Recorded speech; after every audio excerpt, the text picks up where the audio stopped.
Hello students, हम लोग करने वाले हैं class 11th chemistry chapter number 2 that is structure of atom.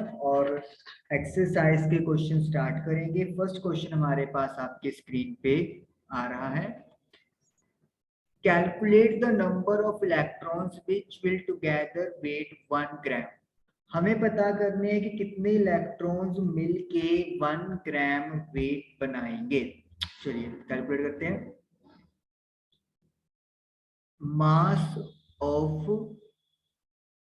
1 electron is equal to 9.1 into 10⁻31 kg, या फिर हम लोग कह सकते हैं 9.1 इंटू 10⁻31 kg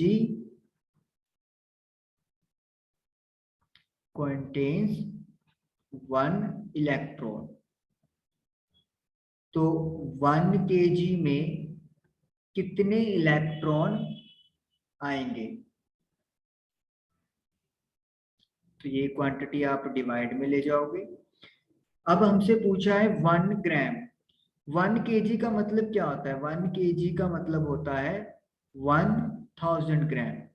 तो अगर हमें 1 ग्राम की बात की गई है तो इसका मतलब क्या है कि हम लोग 1 ग्राम को केजी में जब कन्वर्ट करेंगे तो इट विल बी 10⁻³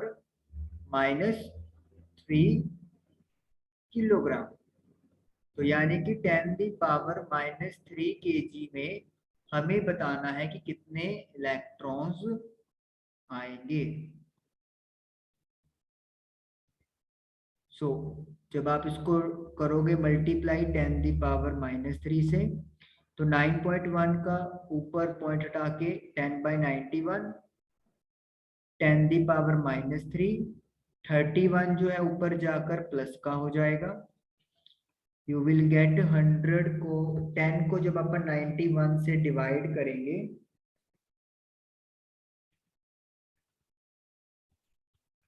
तो I am getting 0.109 multiply by 10⁻30 powers add हो जाएंगी जब आपके पास बेस सेम है। साइंटिफिक नोटेशन के लिए आपको पॉइंट आगे की तरफ करना है, तो पॉइंट हटा के हम लोग 3 zeros लगा देंगे। 1 पॉइंट बनाना है तो यानी कि 2 zeros तो यहाँ पे यूटिलाइज हो जाएंगी, 1.09। और एक जब जीरो आप ऊपर भेजेंगे तो it will become negative and 10⁻27 हमारे पास रह जाएगा। तो 1.09 इंटू 10⁻27 इलेक्ट्रॉन्स हमारा आंसर आएगा। यानी कि 1 ग्राम या फिर 10⁻³ kg में इतना इलेक्ट्रॉन्स होगा जो उन्होंने हमें फर्स्ट में पूछा है। ओके, इसको अपन क्लियर कर लेते हैं और ताकि सेकंड पार्ट हम लोग करें।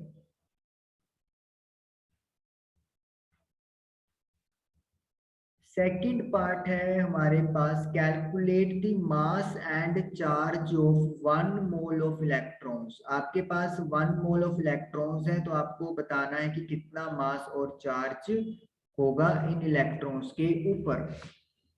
चलिए, 1 मोल का मतलब क्या होता है? 6.022 इंटू 10⁻23। चाहे मॉलिक्यूल्स हो चाहे एटम्स हो कुछ भी हो, तो यहाँ पे हमारे पास क्या है? इलेक्ट्रॉन्स है, तो we will write electrons. Avogadro number आपने फर्स्ट चैप्टर में किया है।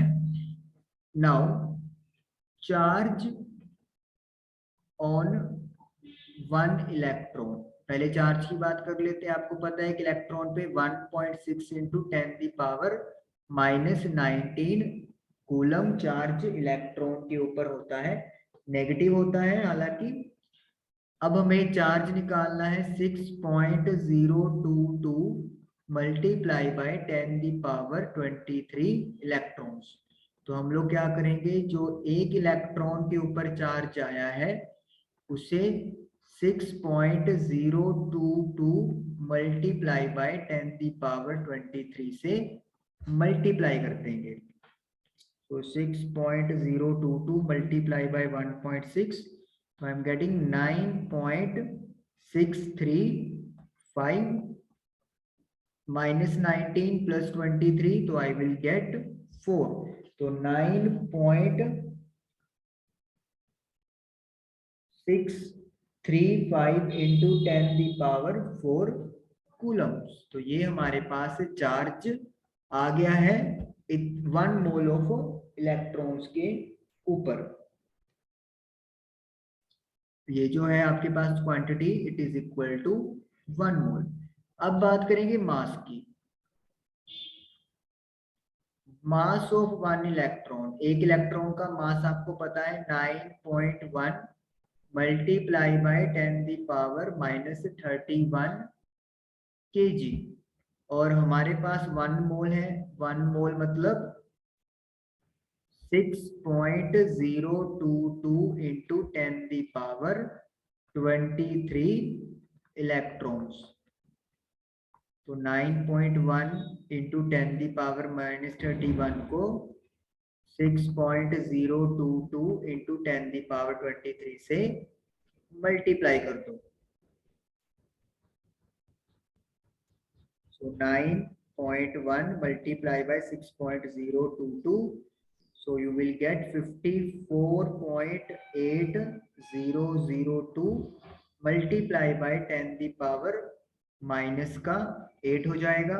जब आप डेसिमल पॉइंट को लेफ्ट साइड शिफ्ट करोगे तो 5.48 आएगा, तो इधर +1 करना पड़ेगा, तो इट विल बिकम माइनस का 7 इन केजी। तो ये मास आ गया है 1 मोल ऑफ इलेक्ट्रॉन्स, यानी कि 6.022 into 10 the power 23 इलेक्ट्रॉन्स के ऊपर। तो ये फर्स्ट क्वेश्चन जो है वो आपका डन हो गया। Now second question, calculate the total number of electrons present in 1 mole of methane. Methane के 1 मोल में कितने इलेक्ट्रॉन्स प्रेजेंट हैं उसकी बात की है। Okay, 1 atom of methane, that is CH4, has electrons। तो मीथेन की एक एटम में कितने इलेक्ट्रॉन्स होंगे? कार्बन में 6 होते हैं, हाइड्रोजन में 1 into 4 4, तो इट मींस 10 इलेक्ट्रॉन्स। तो 10 इलेक्ट्रॉन है मीथेन की एक एटम के पास। अब हमसे पूछा है 1 मोल। 1 मोल का मतलब क्या होगा? 6.022 into 10 the power 23। Actually atom नहीं लिखेंगे इधर, अपन मॉलिक्यूल लिखेंगे, क्योंकि जब कंपाउंड की बात आती है तो मॉलिक्यूल बोला जाएगा। तो 1 मोल में इतने मॉलिक्यूल होंगे,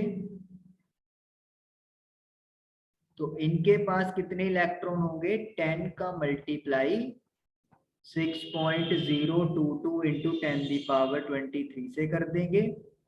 तो 6.022 सेम टू सेम, और ये बेस सेम है तो पावर ऐड हो जाएगा, दैट विल बी 24। तो ये इतने इलेक्ट्रॉन्स आपके पास आ जाएंगे। फर्स्ट पार्ट है जो आप लोगों का डन हो गया। सेकंड पार्ट है फाइंड ए। तो सेकंड में 2 पार्ट है, जिसमें फर्स्ट पार्ट है total number and total mass of neutrons in 7 milligram of 14 carbon. चलिए, सबसे पहले तो number of neutron in 1 atom of 14 carbon. आपको पता है न्यूट्रॉन्स कैसे निकलते हैं? मास नंबर में से जब हम लोग प्रोटॉन के नंबर माइनस कर देते हैं तो न्यूट्रॉन्स निकलते हैं। मास नंबर 14 है, प्रोटॉन यानी कि एटॉमिक नंबर जो कि कार्बन का 6 होता है, तो 8 आ गया। तो यानी कि 1 एटम में नंबर ऑफ न्यूट्रॉन्स 8 हैं। नाउ 1 मोल मतलब मोलर मास, कार्बन का molar mass 14, 14 gram of carbon is equal to 6.022 into 10 the power 23 atoms. So number of neutrons in 6.022 into 10 the power 23 atoms is equal to, तो 1 मोल का मतलब 14 grams है, यानी कितनी atoms हैं, तो कितने न्यूट्रॉन्स होंगे। अगर हम बात करें कि एक एटम में 8 न्यूट्रॉन्स हैं, तो 6.022 इंटू 10 दी पावर 23 एटम्स में नंबर ऑफ न्यूट्रॉन्स निकालने के लिए 8 से मल्टीप्लाई करेंगे। ये हमारे पास इतनी एटम्स में न्यूट्रॉन आए हैं और मास है 14 ग्राम। हमें कितने मास में फाइंड करना है, 7 मिलीग्राम में फाइंड करना है। ये ऊपर थोड़ा सा पार्ट इरेज करते हैं।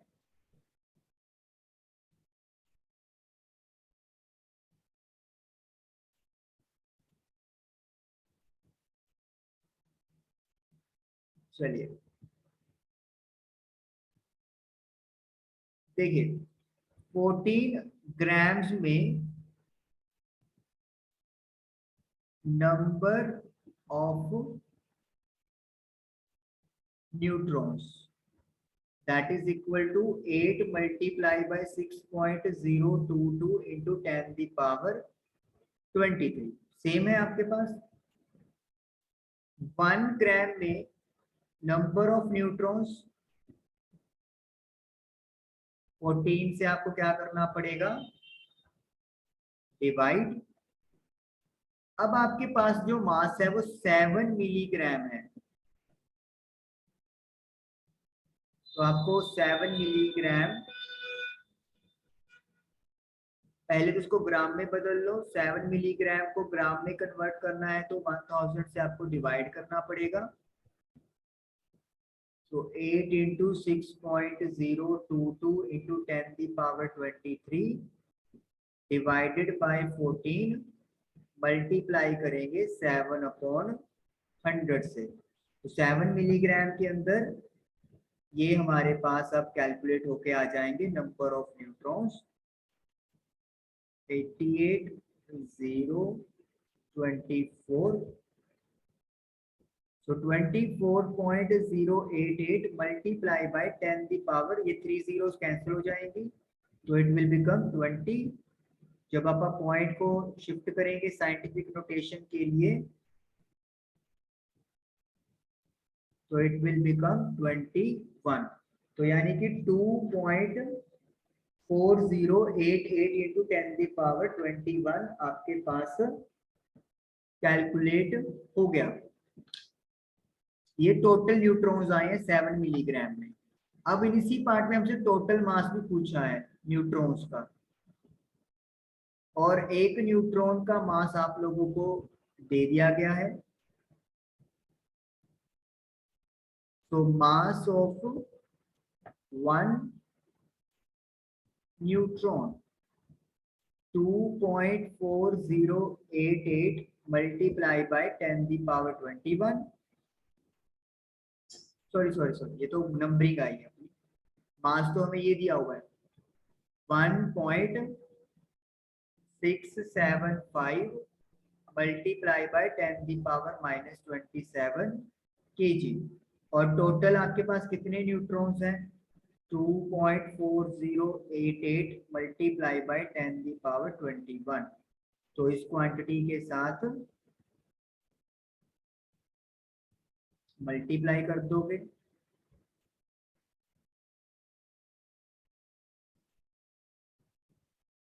तो मैं मल्टीप्लाई करता हूँ 1.675 2.4088, so I am getting 4.035 multiplied by 10 the power -6 kg। Yes, correct है। तो इस तरीके से आपके पास इतने सारे न्यूट्रॉन्स का मास कैलकुलेट होकर आ गया। तो ये सेकंड पार्ट भी आप लोगों का डन हुआ।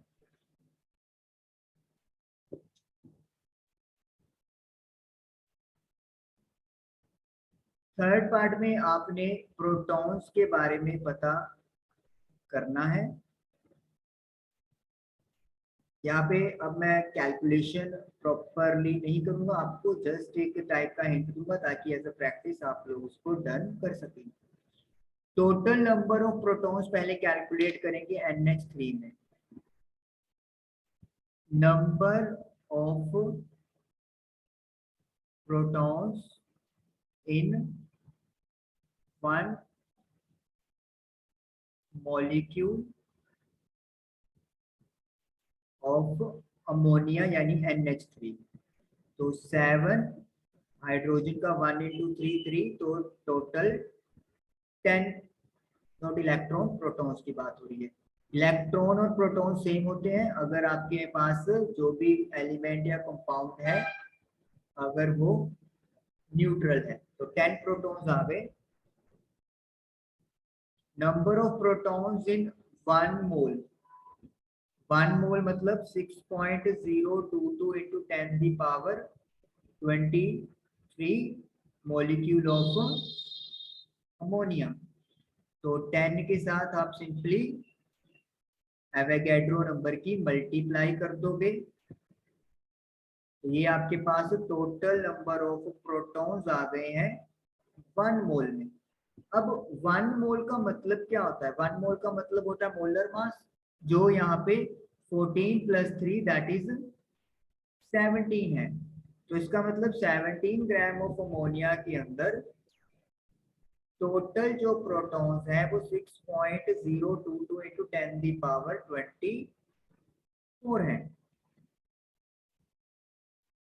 तो 1 ग्राम ऑफ अमोनिया के अंदर कितने प्रोटॉन्स आएंगे? 17 के साथ आप क्या कर दोगे? डिवाइड। आपको फाइंड करना है 34 मिलीग्राम में। 34 मिलीग्राम का मतलब हो गया 34 डिवाइडेड बाय 1000 ग्राम।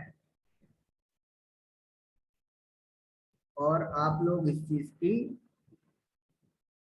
मल्टीप्लाई कर दोगे 34 बाय 1000 से। ये आपका कट गया 2 पे, you will get 12.044 multiply by 10 की पावर 21। और जब साइंटिफिक नोटेशन में लिखेंगे तो ये बन जाएगा आपका 10 की पावर 22। तो इतने प्रोटॉन्स आ गए हैं आपके पास इन 34 मिलीग्राम ऑफ अमोनिया। अब आपको पता करना है टोटल मास। तो ये जो आपको नंबरिंग आई है प्रोटॉन्स की टोटल, इसका मल्टीप्लाई आप मास ऑफ 1 प्रोटॉन के साथ कर दोगे, तो you will get the total mass of these many protons. Easy है, कर लोगे सिंपली इसका मल्टीप्लाई मास ऑफ 1 प्रोटॉन के साथ। नेक्स्ट उन्होंने पूछा है कि क्या आंसर चेंज होगा अगर टेम्परेचर और प्रेशर चेंज होते हैं? तो टेम्परेचर और अगर प्रेशर चेंज होते हैं तो आंसर में कोई चेंज नहीं आता, नंबर ऑफ एटम्स पे कोई इफेक्ट नहीं पड़ेगा। तो इसका आंसर सिंपली आ जाएगा नो। तो ये 2 क्वेश्चन आई होप कि आप लोगों को क्लियर हुए होंगे। Thank you for watching the video.